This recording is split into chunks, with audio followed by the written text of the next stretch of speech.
Welcome back to basevan.com. It's raining, it's pouring, the heat wave is over. This van is waiting for you to come over and buy it. Yes, I rhymed over with over. I do not care. Let's have a look at this 56 plate X border control Mercedes Sprinter underneath. So we'll start from the front. 2.7 litre automatic gearbox. Perfect combination. Super quick, super smooth on the gearbox with it being a true auto as well, rather than a manual with a brain, if you will.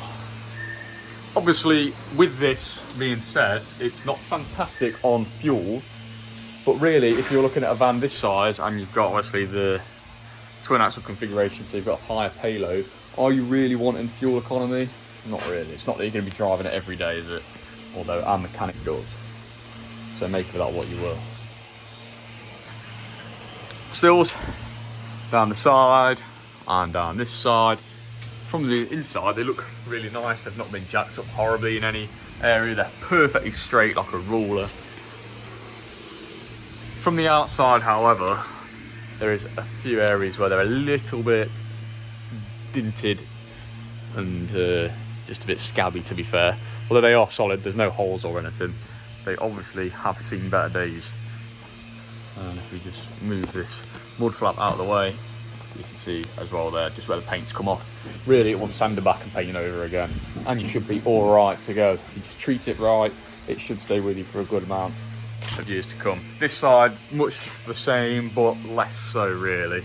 It's very, very tidy on this side. There's not a lot of crust or anything, maybe a little bit below that arch, but I can assure you that it will just be the same as the other side, completely trivial.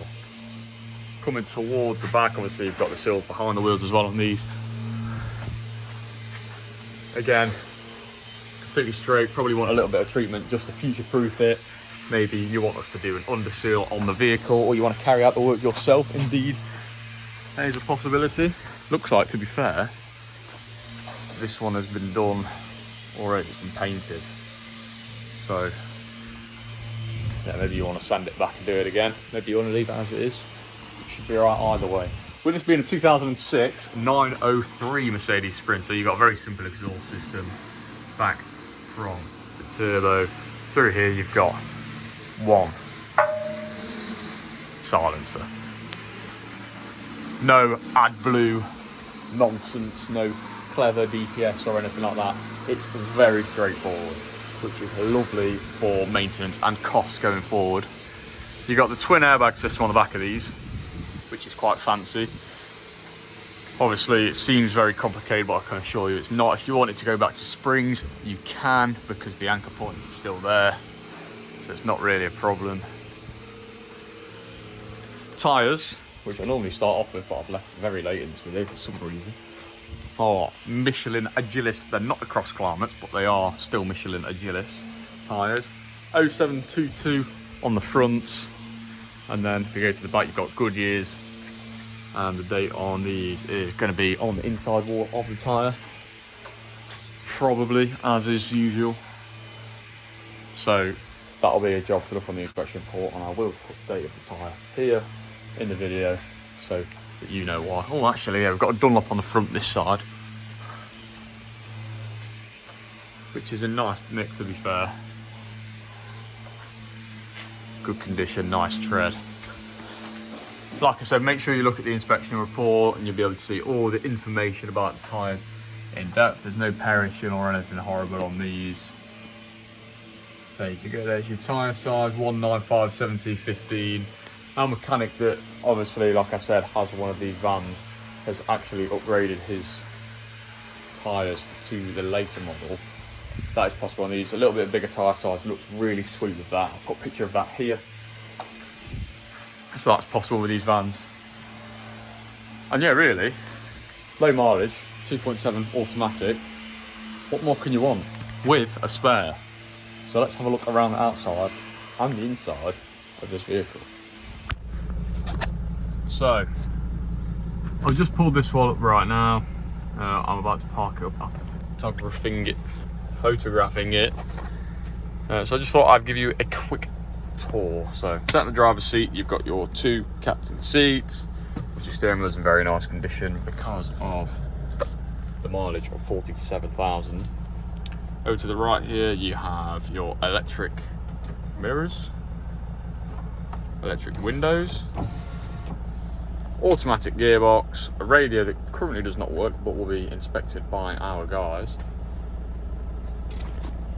You also have, although here there is no air conditioning, you have got the auxiliary aircon which comes through these nice little vents and onto your head. So if you are on a hot day and that's all up to scratch, it's perfect. Blowing down on the side of your head, keeping you nice and cool. There's your dimensions there. Pause the video if you are interested in looking at those. And these foam boards are actually for slotting in the windows there, so you can have complete darkness in the back if that's the only way that you can sleep. So, stepping out then, I will admit it's not the prettiest on the bodywork, but the mechanicals of this van are really good. And realistically, if you spend a little bit on getting the paintwork done, specifically as well getting this dent done in the back quarter, then you'll have a van that will last forever. Now, looking at the underneath video, the more eagle-eyed of you will have spotted, if we just go down here, this sort of off-white, orange, sometimes black layer over the top of the original white factory paint. That is the wax oil which has been put on by the previous owner to further protect the van going down the line. So that side of things you don't have to worry about. There's little areas like this that could really do with tidying up, to be fair.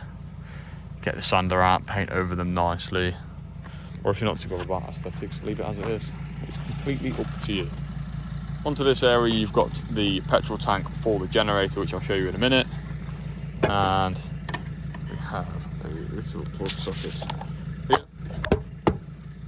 And then we have our inlet. Always struggle on these videos, there's always something that I can't open. There you go. You have your 240 inlet right there. As it was border force, it does have acrylic windows, which can be replaced, obviously, if you want the glass windows in it. Just to butt in very, very quickly as well. Obviously, you would have just seen me talk about the acrylic side windows. I'll show you here what our mechanic has done with his windows, where he's put in the nice glass windows again, and here he's put in some really nice pods on the window as well. So that obviously gives you a little bit more room in the back if you want to mount a bed sideways instead of the current configuration. So definitely bear that in mind. As I didn't really mention before, but it is exactly the same van, the same fleet, same company, same everything. This one in the back has had a partial camper conversion. Whether you would want to finish it off your own way is completely up to you. It's got a nice little mount for the bedside table there. You've got a window into the bulkhead. A bed, as is usual on a camper van. And then little twisty blinds like that, just to shut them, give you a little bit of privacy when you're asleep in your van. Overhead lockers, always good, because that space is otherwise completely unusable. It means you've got a space to put all your bean tins and other stuff. Then you have your setup for the generator and the auxiliary battery. This, by the way, generator that comes with the vehicle on 9 hours and 9/10 of an hour, which, let me just figure that out. 52 minutes. 9 hours and 52 minutes it's been running for. You've got your air dispatcher, night heater, all your lights at the back. Come down here a little bit, you have an unfinished kitchen area which could be converted really nicely. 2 toilets in case you and the missus / mister like to use the bathroom at the same time, whatever floats your boat. And then ample storage space in the back. This typically would have had a microwave in it, so you could have used that again. This is where the ANPR camera would have been. As you can see, it's got little cushions in there, and it's actually blocked off in the back where the camera used to point out.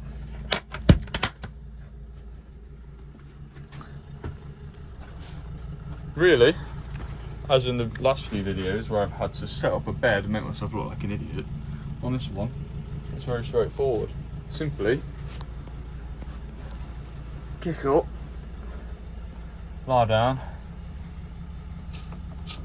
close the blinds and go to sleep. Nice and comfortable, nice mattress, not too hard, not too soft in my opinion. Just go around here, grab the bonnet latch, remember where they are on these. Yeah. Here's your 2.7 that I was talking about before. Very solid. As it's a 5-cylinder, it sounds smooth. It's really, really nice. Again, you've got the coating here, the wax oil, which is basically, in essence, the exact same as Underseal. However, it keeps the van a little bit more original, so you have the original paintwork underneath, so to speak. So yeah, really, if you're not scared of a bit of bodywork, and if you're certainly not scared of a bit of paintwork, and you've got a C1 licence because it's a 4.6 tonner, you can't beat this van. Thank you very much for watching this quick whip around this van. Hopefully, you are now well informed and you can come down and look at it. Thank you very much and goodbye.